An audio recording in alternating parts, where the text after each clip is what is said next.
वैसे ही कहानी को मैं कंटिन्यू करता चलूँगा। उस केस के हवाले से मैंने कुछ बताया था कि मैं कुछ नाम बताऊँगा जिन्होंने इस केस की शुरुआत की है, इसकी बुनियाद रखी है, सीमा को इंस्टिगेट किया, वहाँ तक पहुँचाया, उसकी मदद की। क्या वो एजेंसीज़ के बंदे हैं या नहीं है, ये भी हम इस बारे में बात करेंगे। और तो और मैं आपको बताता चलूँ कि क्या वो इंडिया के लिए बहुत ही बड़ा खतरा है। जी हाँ, वो इंडिया के लिए बहुत ही बड़ा खतरा है। अस्सलाम वालेकुम गाइस, मैं हूँ advocate Talat Hussain Lagari. I am an advocate practicing at Hyderabad Sindh Pakistan. मैं एक लॉ का टीचर भी हूँ। सीमा हैदर केस में सर रोशन का मैं एक एसोसिएट भी हूँ, उनकी टीम का ही एक हिस्सा हूँ। टीम तो उनकी बहुत बड़ी है लेकिन मैं भी उस टीम का एक छोटा सा ही हिस्सा हूँ जिस तरह के आपने मुझे सर रोशन की वीडियोज़ में देखा होगा। खैर, अगर अब तक आपने हमारे चैनल को सब्सक्राइब नहीं किया तो चैनल को सब्सक्राइब करके बेल आइकन का बटन दबा दें ताकि आने वाली वीडियो से आप बर वक्त आगाह हो सकें।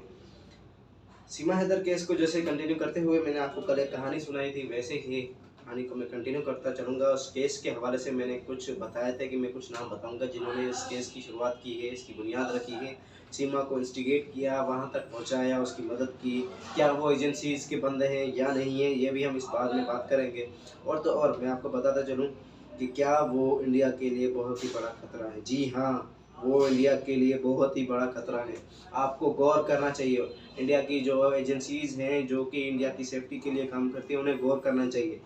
वो कुछ नाम मैं बताता चलूँगा, पहले हम कहानी को कंटिन्यू करते हैं। कहानी को कंटिन्यू करते हुए मैं आपको बताता चलूँ, जैसे कि आप जानते हैं कि सीमा और सचिन के बारे में उस केस के हवाले से हर डिटेल से आप आगाह होंगे, वैसे ही मैं आपको और आगे बताता चलूँ इस केस के हवाले से कि सर रोशन जो कि इस केस को गुलाम हैदर की साइड से रिप्रेजेंट कर रहे हैं, उनको क्या-क्या मुश्किलातें पेश आई हैं इस केस में। उस बंदे ने अकेले ही पूरी मेहनत की है इस केस में। हर एक सबूत का एक पन्ना जो आप कह लें या सबूत का एक डॉक्यूमेंट कह लें, एक काला चिट्ठा सीमा के हवाले से, और तो और बहुत सारे सबूत जो ऐसे कि जिनको आप देखकर हैरान हो जाएंगे, वो हम केस में पेश करेंगे। वो क्योंकि वो हमारे आर्गूमेंट्स हैं, हम इस तरह यहाँ पर डिस्क्लोज नहीं कर सकते। और तो और केस के हवाले से जो सीमा को जो है इस अभी तक मदद कर रहे हैं, मैं आपको वो भी बताऊंगा आने वाली वीडियोस में या इसी वीडियोस में आपको क्लियर करूंगा। देखें, अब थोड़ा इस पे गौर करते हैं कि मैं कह रहा हूँ कि एजेंसीज के लोग हैं वो इंडिया के लिए खतरा है। कैसे मैं कह रहा हूँ? जी हाँ, इस पे गौर करना चाहिए। वो यूं कि आप गौर व फिक्र करें कि सीमा हैदर जो है वो अकेले जो है एक औरत होते हुए वो यहाँ से नेपाल जाती है, नेपाल से इंडिया पहुँच जाती हैं। कैसे? बिना किसी मर्द की मदद या किसी खास बंदे की मदद से। आप इस बात पे गौर व फिक्र कर रहे हैं। जो बंदी इस तरह से ट्रैवल करके वहाँ तक पहुँच सकती है, वो क्या होगी? क्या वो किसी एजेंसी की बंदी है या वो क्या है? अगर है तो वो इंडिया के लिए बहुत ही बड़ा खतरा है। इस केस में क्योंकि मैं गुलाम हैदर को रिप्रेजेंट कर रहा हूँ, तो आप मुझसे यही उम्मीद कर रहे होंगे कि मैं उसकी फेवर में बात करूँगा। जी नहीं, मैं फेवर की बात नहीं कर रहा हूँ। मैं कह रहा हूँ आप अपना ख्याल रखें। सीमा हैदर जैसी औरतें जो है वो आपके लिए किस तरह का खतरा हो सकती है, आप उस पर गौर व फिक्र करें। बिना के जैसे कि हमें अब पासपोर्ट बनाने के लिए भी हमें 3 महीने लग जाते हैं कम से कम।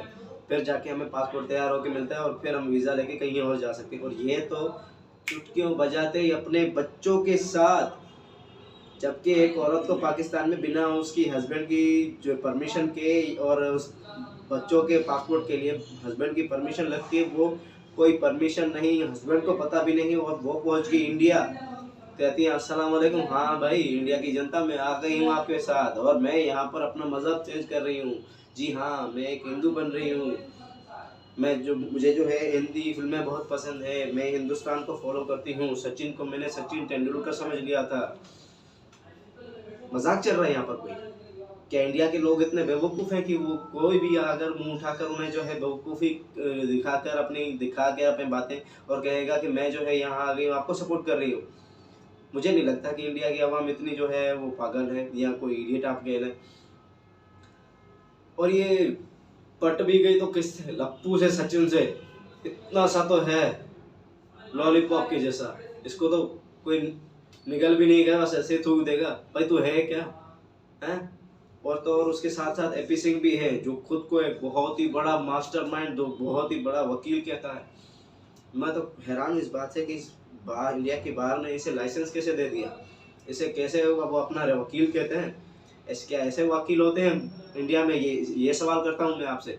क्या इस तरह से आप अपनी आवाम को जो है इंसाफ दिलाते हैं? ऐसे वकीलों से झूठ फैलाकर निर्भया केस देखें आप, इस तरह के वकील होते हैं क्या? देखें, जिसे बाहर के एथिक्स ही नहीं पता, बाहर के तो छोड़िए, इसे तो वैसे ही अपने एथिक्स नहीं पता कि किस तरह से कैसे किस कहाँ बात करनी चाहिए। इन लोगों की वजह से ही मैं मजबूर होकर मैंने वीडियो चैनल बनाया है, यूट्यूब चैनल बनाया है कि मैं आपको बता सकूं कि ये लोग कैसे लोग हैं। आप इस बात से अंदाज़ा करें कि बिना किसी सपोर्ट के जो है वो सीमा वहाँ पर पहुँच गई, तो वो और क्या-क्या कर सकती होगी, कहाँ-कहाँ तक उसके कॉन्टैक्ट होंगे, वो क्या खतरा पैदा कर सकती है। जी हाँ, वो बहुत ही बड़ा खतरा है आपके लिए। और आप इस बात से अंदाज़ा लगाएँ कि अभी तक इंडिया में उसे कोई छू नहीं सका। वैसे आप और मैं उठा के देख लें तो केसेस मेरे ख्याल से भरे पड़े होंगे लोगों को किडनैपिंग के या उनको गुम करने के। और ये पाकिस्तान से इंडिया, जबकि पाकिस्तान का 1947 और इंडिया का, आप जैसे आप लोगों को भी पता है, मुझे भी वैसे ही पता है कि बहुत ही बड़ा मतलब महायुद्ध चल रहा है उनके बीच में। कुछ है भी नहीं कि युद्ध क्यों चल रहा है, लेकिन युद्ध चल रहा है भाई, है। और उस दो दुश्मन, जैसे कि आप कहते हैं, मैं तो दुश्मन नहीं समझता, हम तो इंडिया को भी अपना भाई मानते हैं। जैसे लोग कहते हैं कि दो दुश्मन मुल्क, और ये एक दुश्मन मुल्क से दूसरे दुश्मन मुल्क आराम से पहुंच गए, किसी ने पूछा भी नहीं। जबकि इतनी इंक्वायरीज, इतनी चीजें चल रही, इन्होंने इनसे किसी ने एक सवाल नहीं किया आप कैसे हैं। और बहुत ही बड़ी और नापसंदीदा बात यह है कि लोग वहाँ पर इन्हें सपोर्ट कर रहे हैं, इनको फिल्म्स के ऑफर आ रहे हैं। अब क्या फिल्म इंडस्ट्री में भी आप ऐसे लोगों को बुलाएंगे? मुझे तो हैरत होती है। बाकी रही हमारे डॉक्टर रोशन अली अजीम के साहब की, तो उन्होंने इस केस में बहुत मेहनत की है, एक एक डॉक्यूमेंट को इकट्ठा किया है, एक एक डिपार्टमेंट से कैसे उन्होंने इकट्ठा किया है वो हम उनसे जानेंगे इंशाल्लाह अज़्ज़ा वजल। बहुत जल्द उनसे इंटरव्यू रखेंगे। आप इस बात से अंदाज़ा लगा लीजिए कि मैं उनका एक एसोसिएट हूँ, लेकिन मुझे उनसे इंटरव्यू लेने के लिए भी टाइम लेना पड़ता है, मुझे उनसे टाइम लेना पड़ेगा इसके लिए। अब इस बात से आप अंदाज़ा लगाएं वो कितने मसरूफ़ आदमी होते हैं। और तो और बहुत ही वो जनता की, जो हम पाकिस्तान के अवाम की बहुत मदद करते हैं। उन्होंने फाउंडेशन खोली है उस हवाले से, उस फाउंडेशन को भी हम डिस्क्राइब करेंगे आगे। बाकी रही बात जो सीमा को इस केस में जो मदद करने वाले जो लोग हैं, वो है एपी सिंह, उसके कुछ एसोसिएट जो कि इंडस्ट्री या अपना एजेंसीज में फैले हुए हैं, उसके साथ साथ। और वो लोग वही हैं जिसने उसकी मदद, जिन जिन लोगों ने उसकी निर्भया केस में मदद की थी, ये वही लोग हैं। और तो और सीमा हैदर के साथ भी वही लोग हैं जो 1947 से लेकर अभी तक चाहते हैं कि इंडिया और पाकिस्तान एक ना हो। उन्होंने ही सीमा को ट्रेन किया है इस चीज़ के लिए और उसकी मदद की है हर एक बात के लिए। ये रोना धोना, ये चीज़ें दिखाना कि मुझे बहुत फिक्र हो रही है, माँ बाप से बात करनी है, ये वो फलान ढींगा वगैरह, उसकी बहनें नकल अलग अलग वीडियोस में अलग अलग बहन आ रही है, हर कोई बोल रही सीमा ऐसा क्यों किया। अरे व्हाट, वो खुद उनसे मिली हुई है।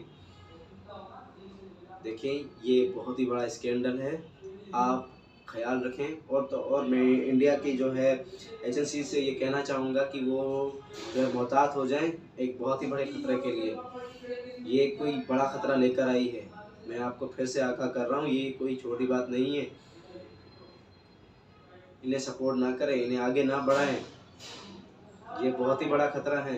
पाकिस्तान से इंडिया आई है, वो भी बिना किसी चीज़ के ऐसे ही पहुंच गई लप्पू से सचिन के पास। सचिन है कोई शाहरुख खान तो है नहीं कि ये फान के आगे वहाँ पर हैं। काजोल और शाहरुख खान की फिल्म चल रही है कि सात समुंदर पार आ गई है अपनी फिल्मों की तरह। आप थोड़ा गौर करें। देखिए इंडिया से हमें बहुत सारी उम्मीदें हैं, हमें पता है कि वहाँ के लोग हमें इंशाल्लाह सपोर्ट करेंगे। इंडिया की भूमि एक बहुत ही बड़ी पवित्र भूमि रही है। आप थोड़ा अंदाज़ा लगाएं कि वहाँ पर जो है वकला के हवाले से हमारे इंडिया में भी बहुत सारे मिलानी जैसे अपना वकला गुजरे हैं, सीनियर वो गुजरे हैं। और तो और बी आर अम्बेडकर साहब, उनको कौन बोल सकता है, वो तो वकला की दुनिया के एक बादशाह हैं। हम उनसे प्रेरणा लेते हैं, हम उनसे सीखते हैं। और ये एपी सिंह पता नहीं कहाँ से सीखा, ये अपने देश के लोगों को नहीं पहचानता, तो ये उनको क्या रिप्रेजेंट करेगा, क्या उन्हें बचाएगा। आप इससे उम्मीद करते हैं और आप इसका साथ दे रहे हैं। काइंडली इसका साथ ना दें, आप गुलाम हैदर का साथ दें जो अपने बच्चों के लिए जद्दोजहद कर रहा है, लड़ रहा है। इसलिए नहीं कि वो पाकिस्तानी, इसलिए कि आप इंसानियत का साथ दीजिए। उम्मीद करता हूँ आप उसके साथ बने रहेंगे। इस केस के हवाले से और डिटेल्स और पैगाम जो मुझे सही लगेंगे मैं अपने यंगस्टर्स तक पहुँचाऊँगा और अपनी आवाम को, अपने लोगों को बताऊँगा कि जो है उनको फॉलो ना किया जाए। और तो और इंशाल्लाह अज़्ज़ा वजल बहुत जल्द हम सर रोशन का भी इंटरव्यू लेंगे, एक्सक्लूसिव इंटरव्यू लेंगे कि उनको कौन कौन सी इस केस में दुश्वारियाँ आई हैं, कौन कौन सी उनको जो है किसने मदद की, कहाँ मदद की। इंडिया के भी कुछ लोग उन्हें चाहते हैं और मदद करना चाहते हैं उनकी, और चाहते हैं कि वो वहाँ आए, उनके बारे में भी हम आपको इंशाल्लाह बताएंगे। तब तक हमारे साथ बने रहिए, चैनल को सब्सक्राइब कीजिए और तो और बेल आइकन का बटन दबा दीजिए ताकि आने वाली वीडियो से आप बरवक्त आगाह हो सके। अल्लाह हाफिज़।